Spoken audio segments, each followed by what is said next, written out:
माझ्याकडे अनुग्रह मागायला अनेक लोक येतात आणि एरवी सुद्धा बोलण्यातून परमार्थ नावाचा विषय निघतो. तर नेहमी विचारतो मी, अनुग्रह कशासाठी हवा आहे?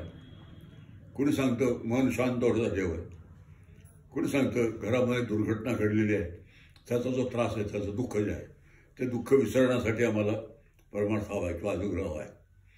आता हे सगळं बरोबर आहे. आता हे दोन्ही गोष्टी अगदी खऱ्या आहेत. ज्याच्या अनुभवाला येतात त्यालाच ते कळतं, बाकीच्यांना ते काही कळत नाही, कारण म्हणतातच परत दुःख शीतल असतं. पण एक गोष्ट पण लक्षात ठेवली पाहिजे, अशांतीचं कारण काय, मूळ असं आहे. अशांती आहे, मन अशांत आहे, आम्हाला अनुग्रह हवा. मग अनुग्रहाने मन शांत होईल म्हणजे काय होईल असा प्रश्न जर विचारला तर त्याचं उत्तर त्यांना देता येते. कारण मूळ जे कारण असतं अशांतीचं, ते कारण दूर केल्याशिवाय त्याचा जो परिणाम आहे तो परिणाम दूर होणार नाही. एक लक्षात ठेवायचं नेहमी, परमार्थ नावाची जादू नाही आहे.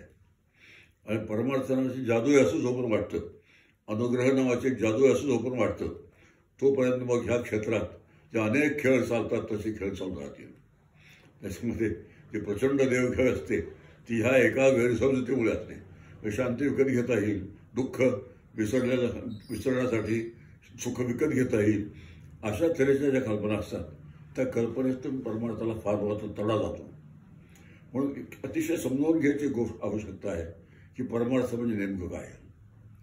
परमार्थ शब्दाचा मुख्य अर्थ मोक्ष असा आहे. मोक्ष शब्दाचा साधा अर्थ मुक्ती असा आहे. मुक्ती म्हटलं की नेहमी बंधन सापेक्ष असते. बंधन कशाचं, घोडावर केव्हापासून आहे, कसं सुटायचं, नाही सुटलं तर काय होतं, सुटून काय होतं, एवढ्या सगळ्या प्रश्नांची उत्तरं मिळाल्याशिवाय डोळस परमार्थ ज्याला म्हणतात तो डोळस परमार्थ थांबत नाही. आता मुद्दा एकच आहे की बंधनं आहेत, माझ्यावरती बंधन आहे, हेच वेळी माझ्या लक्षात येत नाही लवकर. आता व्यावहारिक बंधनं माहीत असतात, एक नोकरीची वेळ सांभाळण्याचं बंधन आहे, मला बाळांना वाढवायची जबाबदारी एक बंधन आहे, असं घरातली काही बंधनं असतात, दारातली काही बंधनं असतात, ती बंधनं ठाऊक असतात आपल्याला. पण त्याच्यापेक्षा अधिक मूलगामी अशी काही बंधनं असतात, ती बंधनं आपल्याला लक्षात येतं. हे जी व्यावहारिक बंधनं आहेत ते सगळ्यांनाच असतात कमी जास्त प्रमाणामध्ये. पण त्यांना काय बंधनाचं स्वरूप असं म्हणण्याचं कारण नाही, त्याला कर्तव्याचं स्वरूप म्हणतात. बंधन आणि कर्तव्यातला फरक लक्षात घ्यावा. की समजा घर आहे नीट, ते घर नीटनेटकं चालवणं, नीटनेटकं लावणं हे बंधन नाही आहे, हे कर्तव्य आहे. अशा पद्धतीने विचार केला तर मग बंधन कुठलं आहे? तर बंधन पहिलं बंधन माझ्यावर आहे देहाचं. हे लवकर कळतच नाही. देहाचं माझ्यावर बंधन आहे हे कळत नाही. याचं कारण आहे देह म्हणजेच मी आहे असं समजून चालण्याचा हा परिणाम आहे. आणि हे पहिलं बंधन आहे माझ्यावर, देह आहे असं वाटतं, हे पहिलं बंधन आहे. म्हणून देहातून सुटका करून घेणं हे मोक्षाचं एक लक्षण आहे. आता काय म्हणा, सगळ्यांच्या देहातून सुटका होते, हवी असली तरी होते, नको असली तरी होते, त्यांची मुदत संपल्यावरती. पण तसं नाही. देहातून सुटका शब्दाचा अर्थ असा होतो देहबंधनातून सुटका. देह असतानाच मी म्हणजे देह नव्हे हे ज्याला कळलं तर तो खरा अर्थाने देहातून मुक्त झाला, म्हणजे देहबंधनातून सुटला.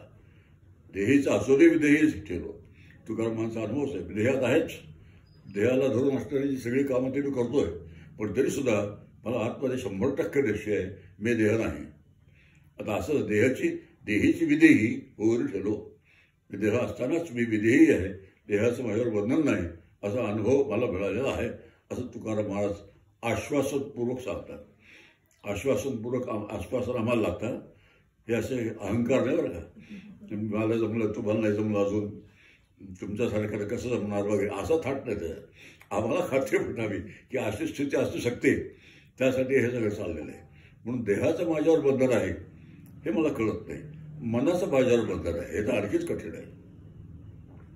मनाचं माझ्यावर बंधन आहे असं जेव्हा आपल्याला लक्षात येत नाही तर लक्षात यायसाठी हे करावं. मनाविरुद्ध झालं की आपल्याला काय होतं, मनाविरुद्ध एखादी घटना जेव्हा जाते तेव्हा काय होतं, मनाविरुद्ध एखादी गोष्ट जेव्हा घडते तेव्हा आपल्याला जे दुःख होतं, आपल्याला जो त्रास होतो तो मनाने दिलेला त्रास असतो.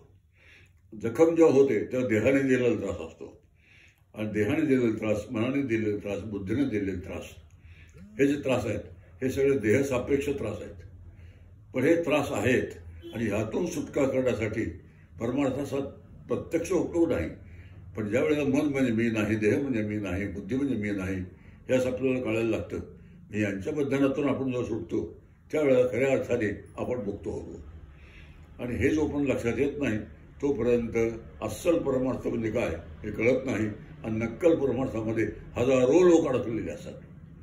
त्याला बहिरंग म्हणतात, बपका म्हणतात, किंवा काही यांत्रिक गोष्टी असतात.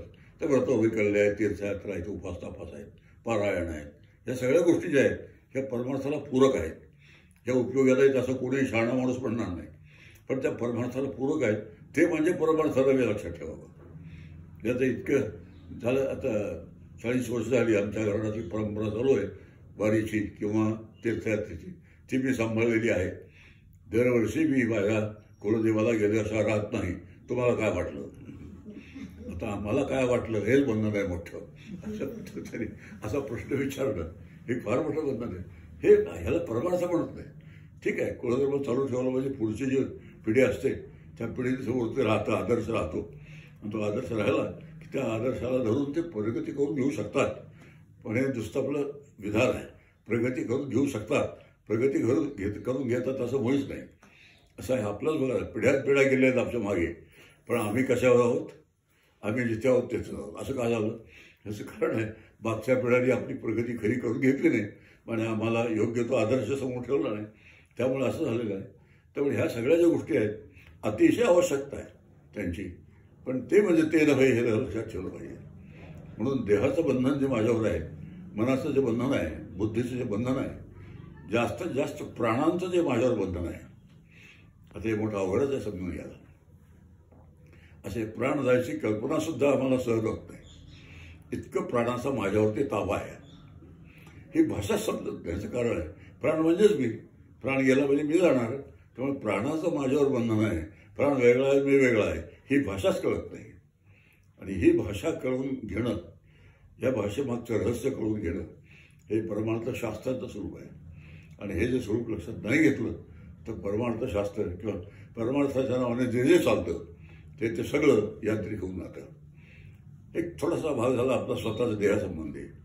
पुढचा जो भाग आहे तो दृश्य जगासंबंधी आहे. आता 2 भाग त्याचे नेहमी करावे लागतात. एक स्वतःच्या देहाशी संबंधित असलेला भाग आणि ज्याला आपण दृश्य म्हणतो तर दृश्याशी संबंध असलेला भाग. कारण देहाला या जगाशिवाय आजारच नाही राहिला. आम्ही थोडासा विचार केला, उठल्याबरोबर ज्या क्षणी मी उठतो त्या क्षणी जगाचा माझ्यावरचा प्रभाव सुरू होतो. आता किती वाजले? 5 वाजले. आता नाही उठलं तर ऑफिसवर जायचं कसं होणार? आता हा कसा आहे? हा जगाचा माझ्यावरच बंधन आहे. अशा पद्धतीने आम्ही विचार केला तर जग नावाचा एक गोष्ट आहे त्याचं माझ्यावर बंधन आहे. आता कोणी म्हणेल मग वेळेवर ऑफिसला जाऊ नये का? पुन्हा ते आलं. मला विचार आला, ऑफिसला वेळेवर नाही गेलं तर नोकरी टिकेल का? नोकरी टिकली नाही तर चरितार्थ चालेल का? चरितार्थ चालला ना तर तुम्ही त्याला पैसे देणार का? असं मला त्याने प्रश्न विचारला तर मी काय करू? आणि असं सगळ्यांनीच मला प्रश्न विचारला तर मी काय करणार? असं असे विचित्र प्रश्न निर्माण होतात त्यासून. असं नाही, 5 वाजता उठणं हे कर्तव्य आहे, पुन्हा बंधन नाही आहे. असं आहे, जे पेन्शन घेतात ते पेन्शन घेतल्यानंतर ते त्यांचं कर्तव्य राहत नाही, बंधनही राहत नाही. त्याला बंधनाचं स्वरूप कुठपर्यंत आहे? कर्तव्याचं स्वरूप आहे तोपर्यंत. ज्या क्षणी कर्तव्य संपतं त्या क्षणी बंधन निघून जातं. कर्तव्याचं बंधन असतं, वेळेचं बंधन नसतं.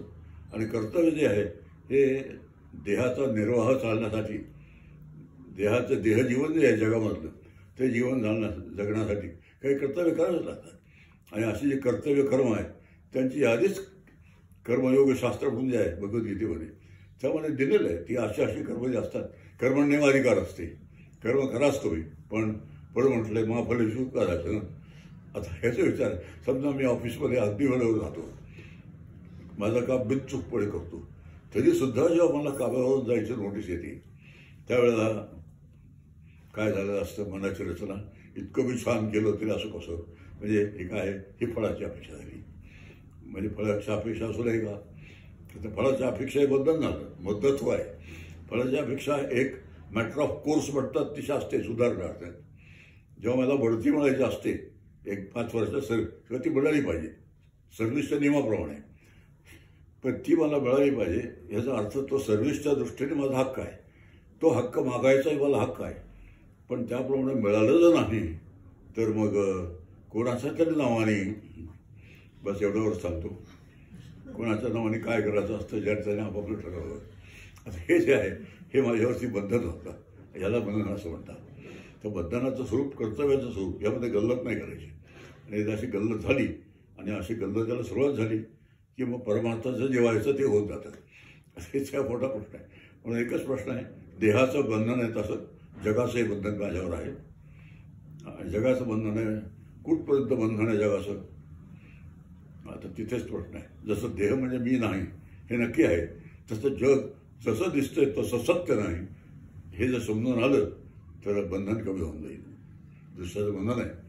आणि त्यामुळे संन्यासाचं जे महत्त्व आहे ते संन्यासाचं महत्त्व इथेच आहे की जग सत्य आहे, जग सत्य आहे असं म्हणत म्हणत आयुष्य काढलेलं असतं. पण आता जगाचं सत्यत्व तो पण मानावंच लागतं. जो पण आमचा चरितार्थ आहे चालू आहे, चरितार्थ जगावर अवलंबून आहे, तो पण जगाचं अस्तित्व मानावंच लागतं. पण ज्या वेळेला आपण रिटायर होतो, खरंच रिटायर झालो तर, आता हे एक मोठा प्रश्न आहे. निवृत्त झालाय खरा, पण ते बंधन बरं, ते बंधन त्यांना ऑफिसचं तरी बंधन होतं फक्त. की त्याला मुलाचं बंधन, मुलीचं बंधन, सासूचं बंधन असली जर त्यावेळेला तर शिल्लक, बायकोचं बंधन, भावाचं बंधन, बहिणीचं बंधन, या सगळ्याचे बंधन आहे. हे बंधनं वाढत जातात. मी असं का म्हटलं, आता तुम्हाला लग्न आलं याला काय हरकत आहे, तुम्ही कुठे आहे, कामाला नाही, तुम्हाला काहीच उद्योग नाही, तुम्हाला लग्न आलंच पाहिजे. पूर्वी कसं आहे, नोकरीला आहे मला वेळा नाही म्हणता येतं, आता हे म्हणता येत नाही. आता अशा विचार केला तर निवृत्त झाल्यानंतर खऱ्या अर्थाने निवृत्त होणाऱ्यांची संख्या किती हा एक मोठा प्रश्न आहे. हा खूप विचार करतो. जगाचं माझ्यावर बंधन आहे, देहाचं माझ्यावर बंधन आहे. आणि जेव्हा मी माझ्यावर देहाचं बंधन आहे म्हणतो तेव्हा देह वेगळा आहे, मी वेगळा आहे. जगाचं जेव्हा माझ्यावर बंधन आहे असं म्हणतो तेव्हा जग वेगळं आहे, मी वेगळा आहे. जग वेगळं आहे, मी वेगळा आहे समजायला फार सोपं असतं. जगच मी असं म्हटलं, सगळं जग माझ्या घरात येऊन बसलं तर काय करायचं, असं मोठा प्रश्न आहे व्यावहारिक सत्यवादी. पण देहच मी म्हटल्यानंतर, जसं देहच मी म्हटलं तर हे जाता कामा नये ठरलेलं असतं. अगदी त्याच पद्धतीने जगाचं माझ्यावर बंधन आहे, जग गेलंच पाहिजे असा निश्चय असतो. हे जाता कामा नये हा निश्चय, जग गेलं पाहिजे. गेलं पाहिजे शब्दाचा अर्थ काय, घरातली माणसं, रामकृष्ण हरी, मी पहिल्या दिवशी म्हणतो, पहिल्या दिवशी पाहुणा असतो, दुसऱ्या दिवशी कोण असतो, आणि तिसऱ्या दिवशी विचारतात रिटर्न तिकीट आम्ही काढून देऊ का तुम्हाला हवं तरी. याचा अर्थ असा होतो की जगातलं जग नेहमी स्वागतार्ह असतं असं नाही. आता हे झालं एकूण काय, जगाचं माझ्यावर बंधन, त्यामुळे जगापेक्षा मी वेगळा आहे. देहाचं माझ्यावर बंधन, देहापेक्षा मी वेगळा आहे. आणि असा जो मी आहे, ह्या दोन्हीपेक्षा वेगळा असणारा तो जीव नाही आहे. तो बंधनात अडकणारा जीव असतो, बंधनापासून सुटणारा जीव असतो. जीव जेव्हा बंधनापासून सुटतो तो स्वतंत्र असलेला जो आत्मा, त्या स्वतंत्र आत्म्याशी एकरूप होतो. आत्मा स्वतंत्र आहे, जीव परतंत्र आहे. आणि हे जर लक्षात आलं तर मोक्ष शब्दाचा अर्थ असा होतो, जीवाच्या बंधनातून सुटका. ही बंधनं दोन्ही जीवावर आहेत. देहाचं बंधन जीवावर आहे, जगाचं बंधन जीवावर आहे.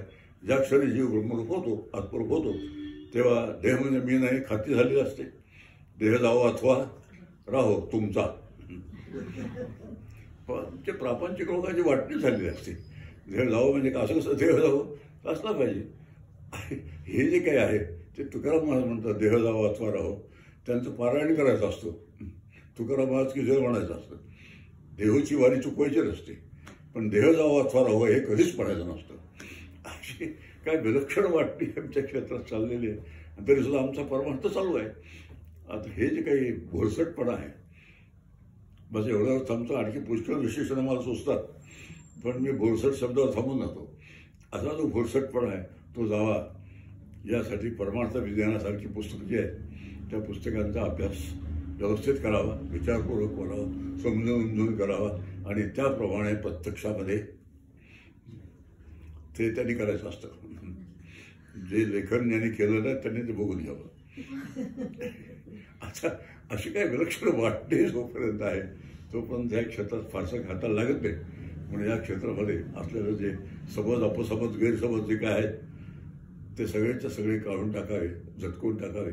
आणि त्याला लागलेली जी जळमट आहे ही सगळी जळमट खरडून काढावी आणि तरी भिंत शाबूत ठेवावी.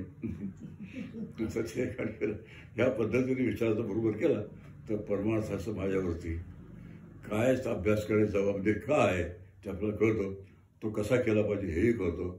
त्यांनी काय होतं हेही कळतं, काय होत नाही हेही कळतं. शेवटी एक गोष्ट 100% आहे, परमार्थाने माझं प्रारब्ध कधी बदलणार नाही. आता हे जर मला मान्य झालं नाही तेवढं मी परमार्थ केला तरी सगळं आहे तसंच आहे. म्हणजे काय एवढंच घर दिसतंय. 2 BHKचं 3 BHK झालं पाहिजे, 3चं 4 BHK झालं पाहिजे, मग विला झाला पाहिजे, मग कॅसल झालं पाहिजे. असं ते सगळं जे पुढचे थाट असतात सगळे, हे सगळे थाट परमार्थशास्त्राच्या अभ्यासाने कधीही पूर्ण होणार नाहीत. पैसे मिळणार नाहीत. परमार्थाचा अभ्यास केल्याने पैसे नाही मिळणार. मुलं बाळांचं कल्याण होणार नाही, कारण ते त्यांचं प्रारब्ध घेऊन आलेले असतात. इतकं सगळं लक्षात ठेवून ज्याचा अलिप्तपणे ज्याला राहता येतो त्याला परमार्थ साधलेला आहे. आणि असं अलिप्तपणे कसं राहावं, कठोर नसतं. काय अलिप्त माणसाला लोक नेहमी कठोर म्हणतात, हा फारच कठोर दिसतोय, ह्याला हृदयच नाही आहे, ह्याला आतडच नाही वगैरे वगैरे. काय संबंध जोडला का आतड्याशी हृदयाशी जोडला पण ह्याला आतड नाही आहे, त्याला हृदय नाही आहेत, अशा तऱ्हेचे एक चाललं. शेवटी प्रसंग सांगतो. माझ्या दुसऱ्या मुलीचं लग्न आलं तर तिला सासरी जाऊन सोडायचं होतं. तर सासरी जाऊन सोडल्यानंतर कुणीच जायला तयार होईना. तिची आई रडायला लागली, आणखी कस हे ते सगळे रडायला लागले. शेवटी माझ्यावर लक्ष झालं आणि ते सगळे मला म्हणाले, तुम्ही दगड आहात, तुम्ही तिला नेऊन सोडा. दगडात म्हणजे काय, तिला नेऊन सोडताना मी रडणार नाही, दुःख होणार नाही, उलट बरं वाटेल. असं कसं बरं वाटेल, जाऊ दे. रामकृष्ण हरी. मुद्दा एकच आहे, कठोरपणा आणि अलिप्तपणा यात फरक आहे. आणि संत जे असतात, जे मुक्त असतात, ते अतिशय दयाळू असतात, अतिशय प्रेमळ असतात. हे जर आम्ही बरोबर लक्षात घेतलं तर असं त्याचे भ्रम जे आहेत, गैरसमज जे आहेत, ते सगळे गैरसमज दूर होतील. आणि अशा पद्धतीने शुद्ध स्वच्छ परमार्थ कसा करावा हे शिकण्यासाठी, निदान समजून घेण्यासाठी अशा तऱ्हेचे ग्रंथ वाचावे, त्यांची पारायण करावी, त्यांची प्रवचनं घडून आणावी आणि आपणही नंतर ती हळूहळू करावी. नाही तर प्रवचन करणाऱ्यांना ते त्यांनी करायचं, आमचं काय, आम्ही नुसतं ऐकणार आणि विसरणार. अशा पद्धतीने वाटते जी आहे ही वाटणी सांगूया. रामकृष्ण हरी.